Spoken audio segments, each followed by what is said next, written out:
Imaginez ceci. Vous demandez une faveur à un collègue ou un proche, et il vous répond sèchement « non ». Frustrant, n'est-ce pas? Mais que diriez-vous si ce refus pouvait être l'étincelle d'un « oui » encore plus puissant? Vous pensez que c'est impossible? Restez bien jusqu'à la fin, car ce que je vais partager avec vous pourrait changer la manière dont vous interagissez avec les autres pour toujours. Et si je vous disais qu'il existe une technique psychologique simple et redoutablement efficace pour transformer un rejet en acceptation? Vous voulez savoir comment ça marche? Alors, suivez-moi. La technique dont je vais vous parler aujourd'hui est appelée la stratégie du porte-nez, une méthode de persuasion qui repose sur un mécanisme psychologique fascinant. Pourquoi est-elle importante? Parce que dans nos vies quotidiennes, que ce soit au travail, en famille ou même dans des interactions sociales banales, nous sommes constamment confrontés à des non. Et si, au lieu de les voir comme des barrières, nous pouvions les utiliser comme des leviers? À la fin de cette vidéo, vous saurez exactement comment fonctionne cette stratégie, pourquoi elle marche, et surtout, comment l'utiliser pour convaincre dans presque toutes les situations.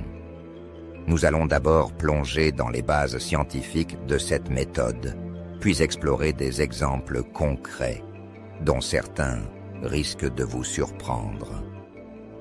La stratégie du porte-nez repose sur un phénomène psychologique appelé le principe de réciprocité, étudié pour la première fois dans les années 1970 par des chercheurs en psychologie sociale.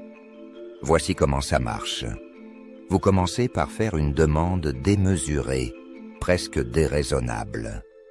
La réponse: un non, évidemment. Mais ce n'est pas fini.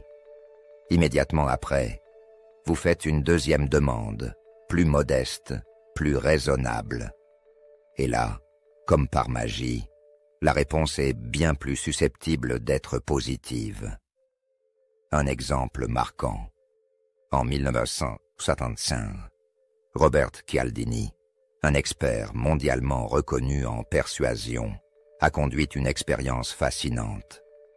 Les chercheurs ont approché des passants à Palo Alto, en Californie, leur demandant s'ils accepteraient de consacrer 2 heures par semaine, pendant 2 ans, à encadrer des jeunes délinquants.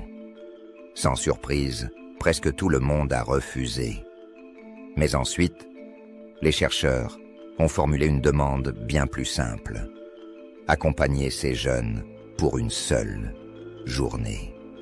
Résultat, le taux d'acceptation a bondi de 17% à 50%. Pourquoi?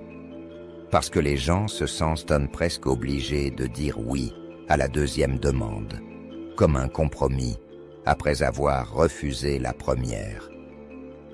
Mais est-ce que cela fonctionne en France? Absolument. Prenons une situation qui nous parle à tous, les collectes de dons. En 2015, une étude menée par des chercheurs français dans les rues de Lyon a utilisé cette technique. D'abord, les passants étaient sollicités pour faire un don de 50 €, une somme clairement élevée pour une demande spontanée. La majorité refusait, bien sûr, mais juste après, on leur proposait de donner seulement 5 €. Le résultat, les dons ont augmenté de 35% par rapport à une approche classique sans demande préalable. Cette stratégie ne se limite donc pas aux relations personnelles. Elle fonctionne aussi à grande échelle. Maintenant, vous vous demandez sûrement pourquoi les gens réagissent-ils ainsi?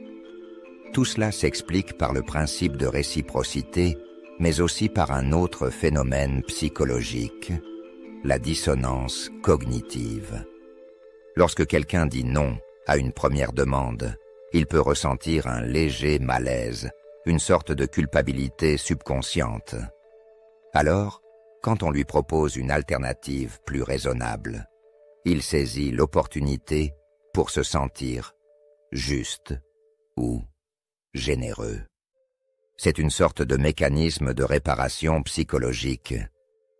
Imaginez une situation courante. Vous demandez à un ami de vous prêter sa voiture pour un week-end. Il refuse, prétextant qu'il en a besoin. Vous enchaînez alors avec une demande bien plus simple.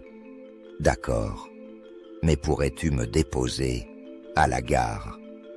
Il y a de fortes chances qu'il accepte, même s'il n'en avait pas initialement l'intention. Et voici la meilleure partie. Vous pouvez utiliser cette technique dans presque tous les aspects de votre vie. Vous négociez une augmentation de salaire. Commencez par demander une augmentation conséquente, puis redescendez à une somme plus modeste. Vous essayez de convaincre vos enfants de faire leurs devoirs. Demandez-leur d'étudier pendant 2 heures, puis proposez une alternative plus raisonnable d'1 heure. La clé, c'est de calibrer vos demandes pour qu'elles paraissent à la fois ambitieuses et crédibles. La stratégie du porte-au-nez met en lumière une réalité troublante. Nos décisions sont souvent influencées par des mécanismes subtils de manipulation. En jouant sur notre instinct de réciprocité et notre besoin de cohérence, cette méthode peut guider nos choix sans que nous en soyons conscients.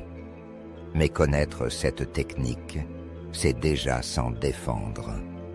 Lorsque vous êtes confronté à une demande raisonnable, après une proposition excessive, posez-vous cette question.